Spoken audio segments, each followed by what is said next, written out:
ओम शांति 7 अगस्त 2022 के अव्यक्त महावाक्य। पहले एक नज़र मुरली के मुख्य पॉइंट्स पर। आज बाप दादा ने वरदान देते हुए कहा, सदा हर समय हर आत्मा प्रति हर परिस्थिति में स्नेही मूर्त भव। तुम कभी भी अपना स्नेही मूर्त, स्नेह की सीरत और स्नेही व्यवहार को छोड़ना मत, भूलना मत। कोई स्नेह नहीं भी दे, लेकिन आप मास्टर स्नेह स्वरूप आत्माएं दाता बन रूहानी स्नेह देते चलो। सदा स्नेह की दृष्टि, स्नेह की वृत्ति व कृति द्वारा तुम्हें स्नेही सृष्टि बनानी है।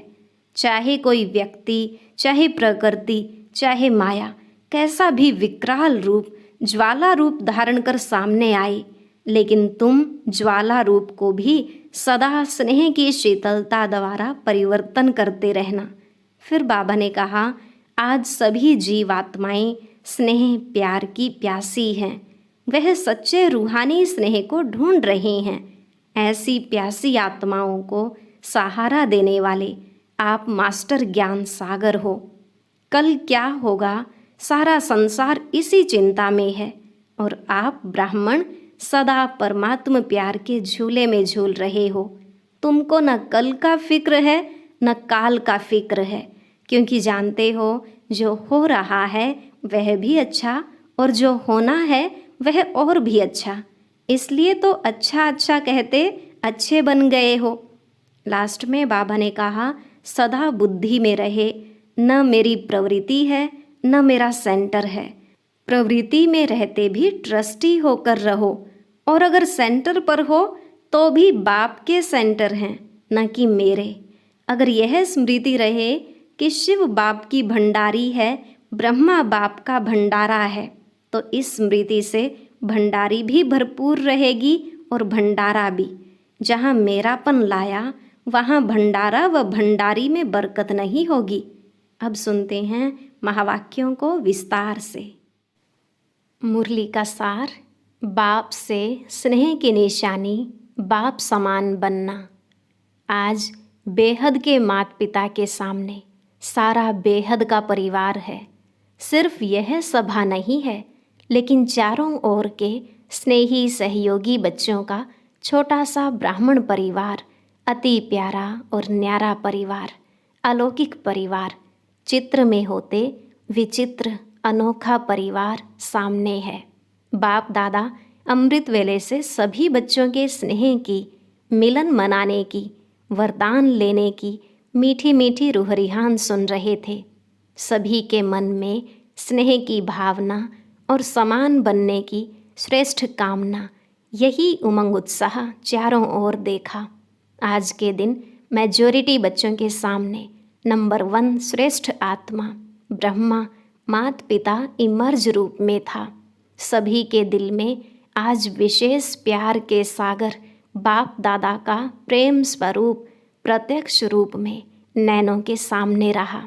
चारों ओर के सर्व बच्चों के स्नेह के दिल के गीत बाप दादा ने सुने। स्नेह के रिटर्न में वरदाता बाप बच्चों को यही वरदान दे रहे हैं, सदा हर समय हर एक आत्मा से हर परिस्थिति में स्नेही मूर्त भव।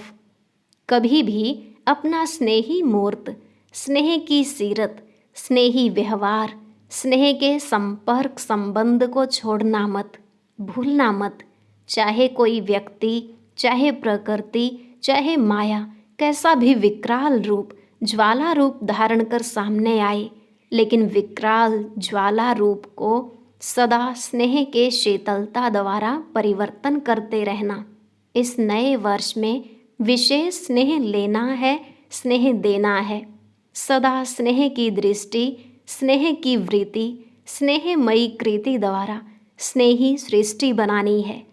कोई स्नेह नहीं भी दे, लेकिन आप मास्टर स्नेह स्वरूप आत्माएं दाता बन रूहानी स्नेह देते चलो।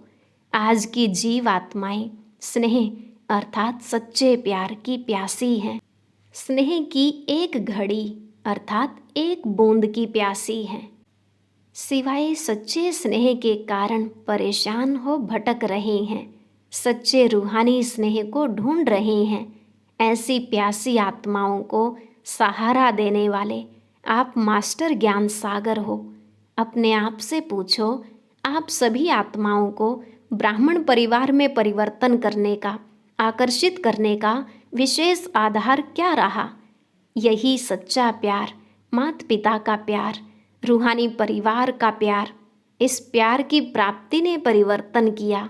ज्ञान तो पीछे समझते हो, लेकिन पहला आकर्षण सच्चा निस्वार्थ पारिवारिक प्यार, यही फाउंडेशन रहा ना। इससे ही सभी आए ना।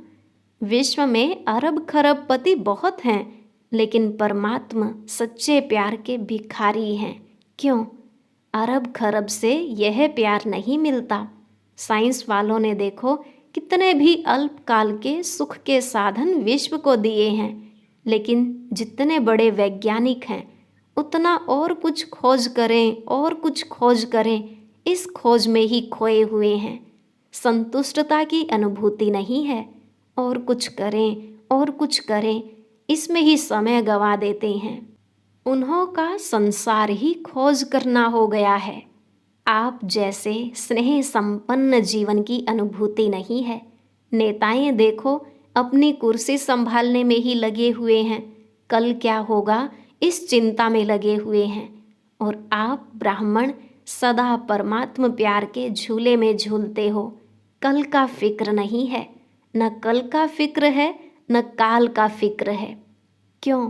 क्योंकि जानते हो जो हो रहा है वह भी अच्छा, और जो होना है वह और अच्छा। इसलिए अच्छा अच्छा कहते अच्छे बन गए हो। ब्राह्मण जीवन अर्थात बुराइयों को विदाई देना और सदा सब अच्छे ते अच्छा है इसकी बधाइयाँ मनाना। ऐसा किया है या अभी विदाई दे रहे हो? जैसे पुराने वर्ष को विदाई दी, नए वर्ष के लिए बधाइयाँ दी ना। बधाइयों के कार्ड बहुत आए हैं ना। बहुत बच्चों के बधाइयों के कार्ड तथा पत्र आए हैं। बाप दादा कहते हैं जैसे नए वर्ष के कार्ड भेजे व संकल्प किया, तो संगम युग पर तो हर सेकंड नया है ना। संगम युग के हर सेकंड की बधाई के कार्ड नहीं भेजना। कार्ड संभालना मुश्किल हो जाता है, लेकिन कार्ड के बजाय रिकॉर्ड रखना कि हर सेकंड नया अनुभव किया, हर नए सेकंड नया उमंग उत्साह अनुभव किया, हर सेकंड अपने में नवीनता अर्थात दिव्यता विशेषता क्या अनुभव की, उसकी बधाइयाँ देते हैं। आप ब्राह्मण आत्माओं की सबसे बड़े ते बड़ी सेरेमनी हर समय कौन सी है? सेरेमनी अर्थात खुशी का समय या खुशी का दिन। सेरेमनी में सबसे बड़ी बात मिलन मनाने की होती है। मिलन मनाना ही खुशी मनाना है। आप सबका परमात्मा मिलन, श्रेष्ठ आत्माओं का मिलन हर समय होता है ना। तो हर समय सेरेमनी हुई ना। नाचो गाओ और खाओ, यही सेरेमनी होती है। ब्रह्मा बाप के भंडारे से खाते हो, इसलिए सदा ब्रह्मा भोजन खाते हो। कोई प्रवृत्ति वाले अपनी कमाई से नहीं खाते हैं, सेंटर वाले सेंटर की भंडारी से नहीं खाते हैं, लेकिन ब्रह्मा बाप के भंडारे से, शिव बाप की भंडारी से खाते हैं। न मेरी प्रवृत्ति है न मेरा सेंटर है। प्रवृत्ति में हो तो भी ट्रस्टी हो, बाप की श्रीमत प्रमाण निमित्त बने हुए हो, और सेंटर पर हो तो भी बाप के सेंटर हैं न कि मेरे। इसलिए सदा शिव बाप की भंडारी है, ब्रह्मा बाप का भंडारा है। इस स्मृति से भंडारी भी भरपूर रहेगी तो भंडारा भी भरपूर रहेगा। मेरापन लाया तो भंडारा व भंडारी में बरकत नहीं होगी। किसी भी कार्य में अगर कोई प्रकार की खोट अथवा कमी होती है तो इसका कारण बाप की बजाय मेरेपन की खोट है, इसलिए खोट होती है। खोट शब्द कमी को भी कहा जाता है और खोट शब्द अशुद्धि मिक्स को भी कहा जाता है। जैसे सोने में खोट पड़ जाती है ना। लेकिन ब्राह्मण जीवन तो हर सेकंड सेरेमनी मनाने की बधाइयों की है, समझा। वैसे आज के दिन आप सभी आवाज़ से परे जाते हो और बाप दादा जो आवाज़ से परे है उनको आवाज़ में लाते हो। यह प्रैक्टिस बहुत अच्छी है। अभी अभी बहुत आवाज़ में हो, चाहे डिस्कस कर रहे हो, ऐसे वातावरण में भी संकल्प किया आवाज़ से परे हो जाएं तो सेकंड में आवाज़ से न्यारे फरिश्ता स्थिति में टिक जाओ। अभी अभी कर्म योगी, अभी अभी फरिश्ता, अर्थात आवाज़ से परे अव्यक्त स्थिति। यह नहीं कि वातावरण बहुत आवाज़ का है इसलिए आवाज़ से परे होने में टाइम चाहिए, नहीं, ऐसा नहीं होना चाहिए। क्योंकि लास्ट समय चारों ओर व्यक्तियों का, प्रकृति का हलचल और आवाज़ होगा, चिल्लाने का, हिलाने का, यही वायुमंडल होगा। ऐसे समय पर ही सेकंड में अव्यक्त फरिश्ता सो निराकारी अशरीरी आत्मा हूँ, यह अभ्यास ही विजयी बनाएगा। यह स्मृति सिमरणी अर्थात विजय माला में लाएगी। इसलिए यह अभ्यास अभी से अति आवश्यक है। इसको कहते हैं प्रकृति जीत, माया जीत। मालिक बन, चाहे तो मुख का साज बजाएं, चाहे तो कानों द्वारा सुने, अगर नहीं चाहें तो सेकंड में फुल स्टॉप, आधा स्टॉप भी नहीं, फुल स्टॉप। यही है ब्रह्मा बाप के समान बनना। स्नेह की निशानी है समान बनना। हर एक कहते मेरा स्नेह ज़्यादा है। कोई से भी पूछेंगे किसका स्नेह ब्रह्मा बाप से ज़्यादा है तो सभी यही कहेंगे कि मेरा। तो जैसे स्नेह में समझते हो मेरा स्नेह ज़्यादा है, ऐसे समान बनने में भी तीव्र पुरुषार्थ करो कि मैं नंबर 1 के साथ, युगल दाने के साथ दाना माला में पिरोया जाऊं। इसको कहते हैं स्नेह का रिटर्न दिया। स्नेह में, मधुबन में भागने में तो होशियार हो, सभी जल्दी जल्दी भागकर पहुंच गए हो ना। जैसे यह प्रत्यक्ष स्वरूप दिखाया, ऐसे समान बनने का प्रत्यक्ष स्वरूप दिखाओ। स्थान छोटा है और दिल बड़ी है, इसलिए उल्हेना नहीं देना कि जगह नहीं मिली। जब दिल बड़ी है तो प्यार में कोई भी तकलीफ नहीं लगती है। बाप दादा को बच्चों की तकलीफ भी देखी नहीं जाती। हाँ, योग लगाओ तो स्थान तैयार हो जाएगा। अच्छा, चारों ओर के देश विदेश के स्नेह में समाये हुए श्रेष्ठ आत्माओं के बहुत बहुत संकल्प द्वारा, पत्रों द्वारा, संदेशों द्वारा इस स्मृति दिवस व 9 वर्ष की याद प्यार बाप दादा को मिली। सबके दिल के मीठे मीठे साज बाप दादा ने सुने। रिटर्न में बाप दादा भी सभी बच्चों को मीठे मीठे प्यारे प्यारे बच्चे कहे याद प्यार दे रहे हैं। उड़ रहे हो और तीव्र गति से उड़ते रहो। माया के खेल खिलाड़ी बन देखते चलो। प्रकृति की परिस्थितियाँ मास्टर सर्वशक्तिमान बन खेल खेल में पार करते चलो। बाप का हाथ और दिव्य बुद्धि योग रूपी साथ सदा अनुभव कर समर्थ बन सदा पास विद ऑनर बनते चलो। सदा स्नेह मूर्त भव के वरदान को स्मृति स्वरूप में याद रख। ऐसे सर्व स्नेही मूर्तियों को सदा मास्टर दाता आत्माओं को माता पिता का शक्ति संपन्न याद प्यार और नमस्ते। रूहानी बच्चों की रूहानी बाप दादा को नमस्ते नमस्ते, गुड मॉर्निंग, शुक्रिया बाबा, शुक्रिया। अब है दादियों से। बाप दादा ने कहा, बाप के साथ का वर्षा है ही विशेष पावर्स।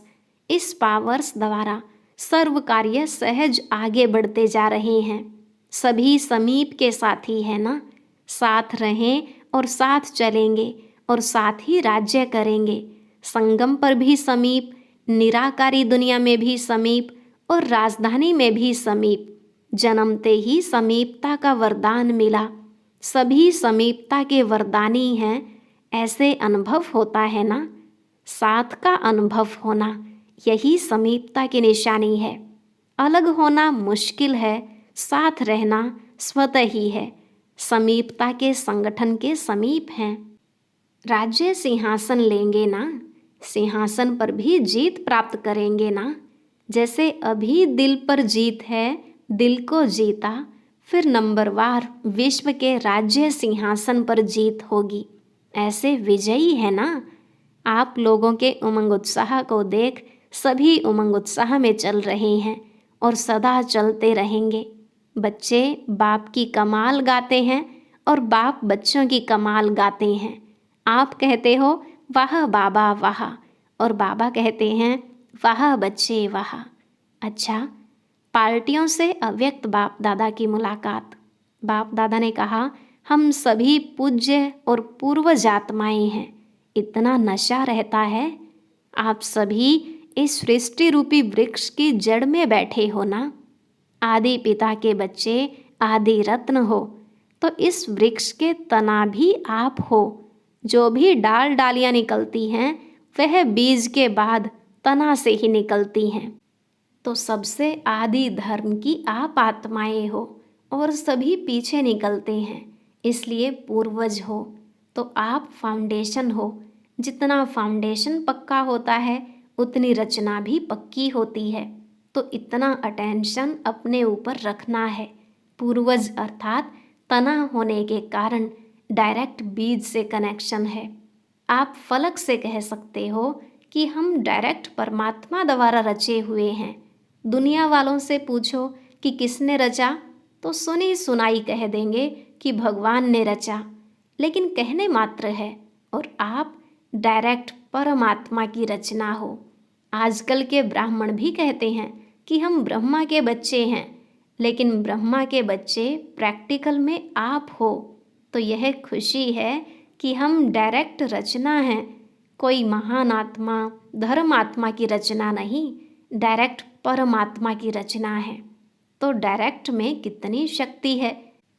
दुनिया वाले ढूंढ रहे हैं कि कोई वेश में भगवान आ जाएगा, और आप कहते मिल गया, तो कितनी खुशी है। तो इतनी खुशी रहती है कि आपको देख करके और भी खुश हो जाएं, क्योंकि खुश रहने वाले का चेहरा सदा ही खुशनुमा होगा ना। अब है ग्लोबल हॉस्पिटल के भाई बहनों के प्रति। बाप दादा ने कहा, हॉस्पिटल में कोई दुखी आता है तो खुश हो जाता है ना। ऐसा वातावरण खुशी का है जो कोई भी आए दुख भूल जाए, क्योंकि वातावरण बनता है व्यक्ति के वाइब्रेशन से। कोई दुखी आत्माओं का संगठन हो तो वहाँ का वातावरण भी दुख का होगा। वहाँ कोई हंसता भी आएगा तो चुप हो जाएगा, और कहीं खुश रहने वाले व्यक्तियों का संगठन हो, खुशी का संगठन हो, तो कैसे भी दुखी आत्माएं आएंगी तो बदल जाएंगी। प्रभाव जरूर पड़ता है। तो एवर हैप्पी हॉस्पिटल है ना। सिर्फ हेल्दी नहीं, हैप्पी भी। सब मुस्कुराते रहेंगे, हंसते रहेंगे तो आधी दवाई हो जाएगी। आधी दवाई खुशी है, तो दवाइयों का भी खर्चा बच जाएगा ना। पेशेंट भी खुश हो जाएंगे कि कम खर्चे में निरोगी बन गए, और हॉस्पिटल का खर्चा भी कम हो जाएगा। डॉक्टर्स को टाइम भी कम देना पड़ेगा। जैसे साकार में देखा, ब्रह्मा बाप के आगे आते थे तो क्या अनुभव सुनाते थे। बहुत बातें लेकर आते थे, लेकिन बाप के आगे आने से उन बातों का हल अंदर ही अंदर हो जाता था। यह अनुभव सुने हैं ना। ऐसे आप डॉक्टर्स के सामने कोई भी आए तो आते ही आधी बीमारी वहीं ठीक हो जाए। सभी डॉक्टर्स ऐसे हो ना। जैसे बाप अलौकिक है, तो बाप के बच्चे जो कार्य के निमित्त हैं वो भी सब अलौकिक होंगे ना। आप सभी की अलौकिक जीवन है या साधारण जीवन है। जितना जितना तपस्या में आगे बढ़ते जाएंगे, उतना आपके वाइब्रेशन बहुत तीव्र गति से काम करेंगे। अच्छा, कम खर्चा बालानशीन वाली हॉस्पिटल होनी चाहिए। टाइम भी कम खर्च हो और स्थूल धन भी कम खर्च और बालानशीन। नाम बड़ा और खर्चा कम। तो ऐसे अलौकिक सेवाधारी होना। फाउंडेशन अच्छा डाला है। हॉस्पिटल लगती है वह योग भवन लगता है। ऐसा आवाज़ होगा कि यह हॉस्पिटल नहीं है, लेकिन योग केंद्र है, हैप्पी हाउस है। ऐसे लौकिक में भी हैप्पी हाउस बनाते हैं। जो भी अंदर जाएगा हंसता ही रहेगा। लेकिन ये मन की मुस्कुराहट है, वह होता है थोड़े समय के लिए, और यह है सदा काल के लिए। अच्छा, सदा हर्षित मूड में रहो। कुछ भी हो जाए, अपनी मूड नहीं ऑफ करना। कोई गाली भी दे, इंसल्ट भी करे, लेकिन आप सदा हर्षित रहना। अच्छा, ओम शांति। आज का वरदान, समर्पण भाव से सेवा करते सफलता प्राप्त करने वाले सच्चे सेवाधारी भव। समर्पण भाव से सेवा करते सफलता प्राप्त करने वाले सच्चे सेवाधारी भव। बाबा ने कहा, सच्चे सेवाधारी वह हैं जो समर्पण भाव से सेवा करते हैं। सेवा में जरा भी मेरेपन का भाव न हो। जहाँ मेरापन है वहाँ सफलता नहीं। जब कोई यह समझ लेते हैं कि यह मेरा काम है, मेरा विचार है, यह मेरी फर्ज अदाई है, तो यह मेरापन आना अर्थात मोह उत्पन्न होना। लेकिन कहाँ भी रहते सदा स्मृति रहे कि मैं निमित्त हूँ, यह मेरा घर नहीं लेकिन सेवा स्थान है। तो समर्पण भाव से निर्माण और नष्टो मोहाबन सफलता को प्राप्त कर लेंगे। स्लोगन, सदा अपने स्वमान की सीट पर रहो तो सर्व शक्तियाँ ऑर्डर मानती रहेंगी। सदा अपने स्वमान की सीट पर रहो तो सर्व शक्तियाँ ऑर्डर मानती रहेंगी। और अब सुनते हैं आज का अव्यक्त ज्ञान मोती। ये एक बहुत संस्कारितापूर्ण वीडियो है, जरूर देखें, कोई भी मिस ना करे।